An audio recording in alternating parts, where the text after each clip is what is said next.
দিনটা ছিল সরস্বতী পুজো, যেটা দেখেই আমাকে বোঝা যাচ্ছে, কারণ এই দিন শাড়ি পরাটা ম্যান্ডেটারি। আর আমিও পরে নিচ্ছি সুন্দর করে একটা মন পছন্দের শাড়ি, আর সেজে গুজে বেরিয়ে গেছিলাম দুপুরবেলা বাড়ি থেকে। আর স্কুটিতে উঠতে উঠতে চলে গেছিলাম আমার প্রিয় সখীর বাড়ি। আর এই যে সখী চলে এসেছে, দেখো কি একটা জামা পরে ঘুরে বেড়াচ্ছে, আর আমি ওকে এখানে লেকপুল করছি যে আমি দেখ সুন্দর করে সেজে এসেছি, তুই দেখ কাজের বেটি হয়ে ঘুরছি।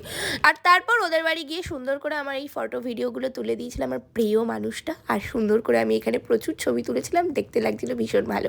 আর তারপরে দুপুরবেলা ওদের বাড়িতে করে নিয়েছিলাম আমি লাঞ্চ। সেখানে ছিল খিচুড়ি, ভোগ প্রসাদ। তৃষা রান্নাটা ভালোই করে, আর এইবারে তৃষার সাথে এসেছিল ওর রুমমেট পুনে থেকে শ্বেতা। এখানে নতুন ছিল, তাই আমি ওকে বলছি চল আগে সবার আগে কলকাতার ফুচকাটা ট্রাই করে। আর ফুচকা এমন জিনিস যে সাদের ভাগ দেওয়া খুবই মুশকিল। আর এই যে এখানে দই ফুচকাও খেয়েছিলাম, যেটা ছিল অপূর্ব খেতে। তারপর আমরা চলে এসেছিলাম ম্যাক্সের কাছে চায় ব্রেকে, যেটা ছিল সোদপুরে। আর এই যে আমি আর আমার ডার্লিং অনেকদিন পরে একসাথে বসে দারুণভাবে পিএনপিসি করছিলাম, চুবলি করা আমাদের হবি। আর এইসব করতে করতেই তুলে নিচ্ছিলাম দারুণ কিছু ফটো ভিডিও। আর এই করতে করতেই চলে এসেছিলাম আমাদের খাওয়া দাওয়া। প্রথমে এই হট কফিটা খেয়েছিলাম, যেটা ভালো ছিল। আর তারপরেই ছিল ধোয়া ওঠাই পিৎজাটা বেসিক্যালি আমি আমার ডার্লিংয়ের জন্য অর্ডার করেছিলাম, কারণ ডার্লিং পিৎজা খেতে ভীষণ ভালোবাসে। আর এদিকে তারপরে এই মকটেলটা খেয়েছিলাম, যেটা খুবই বাজে খেতে। আর এই কাবাবটা ছিল আমার পছন্দের, যেটা খেতে আমি অনেক ভালোবাসি। তারপরে ব্রাউনি উইথ আইসক্রিম খেয়ে সুন্দর একটা বিকেল কাটিয়ে চললাম এখন বাড়ি। আর লাস্টে আমাদের পাউডার লেগে এসেছিলো। আর এই ছিল সরস্বতী পুজো ব্লগ। এখন টাটা।